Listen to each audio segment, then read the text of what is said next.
नमस्कार दोस्तों, मैं सुदर्शन शर्मा दिल्ली से एक बार फिर आप सबके सम्मुख हूँ। अपना वही एक मासूम सा ख़्याल लिए और उसके बाद एक रचना। तो पढ़ती हूँ पहले मासूम ख़्याल, सुनिएगा। खुशियाँ नक चढ़ी ही सही, मुस्कुराहट मारती हैं। खुशियाँ नक चढ़ी ही सही, मुस्कुराहटें बाँटती हैं, गुदगुदा जाती हैं लेकिन मौका पाते ही मुँह चिढ़ाकर भाग जाती हैं। लेकिन मौका पाते ही मुँह चिढ़ाकर भाग जाती हैं।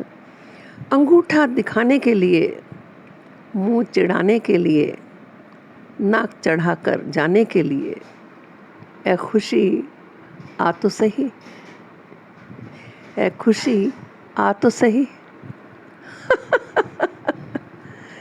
तो अब ये था मासूम सा ख़्याल और अब एक रचना, मुट्ठी भर धूप। चुरा कर लाई थी मुट्ठी भर धूप, कि कोई अंधेरा कोना चमकेगा, कि कोई सीली दीवार अलसाकर उठ खड़ी होगी, कि कोई सर्द रात पाँव पसार कर सो ले। वो टुकड़ा धूप का खिड़की से झांक कर फैला था मेरे कमरे के फर्श पर। वो टुकड़ा धूप का खिड़की से झांक कर फैला था मेरे कमरे की फर्श पर। खिड़की से फर्श तक आती वो सीधी रेखा, जिसमें कितने ही अणु एक साथ सिमटे थे, एक प्रिज्म के साथ आती थी, जैसे पसर कर ठंडक को पी जाना चाहते हों। बस उसी प्रिज्म को बांध लेती थी मैं मुट्ठी में, बस उसी प्रिज्म को बांध लेती थी मैं मुट्ठी में, उलट देती थी डिबिया में। फिर एक दिन अंधेरे में धीरे से खोली डिब्बी तो उसे खाली पाया। फिर एक दिन अंधेरे में धीरे से खोली डिब्बी तो उसे खाली पाया। न धूप, न गर्मी, न कोई साया।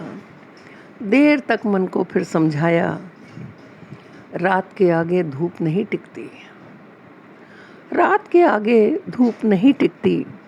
खुशियाँ फिसल जाती हैं। समय बीतता है तो कुछ चीज़ें आउटडेटेड हो जाती हैं। समय बीतता है तो कुछ चीज़ें आउटडेटेड हो जाती हैं। मुट्ठी में कुछ नहीं रहता, मुट्ठी में कुछ नहीं रहता।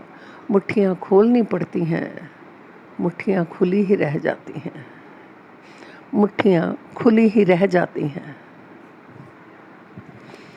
तो बस ये थी आज की रचना। इसके साथ ही नमस्कार, धन्यवाद। फिर मिलेंगे, फिर किसी दिन वही मासूम ख़्याल के साथ और रचना के साथ। बहुत बहुत धन्यवाद। नमस्कार।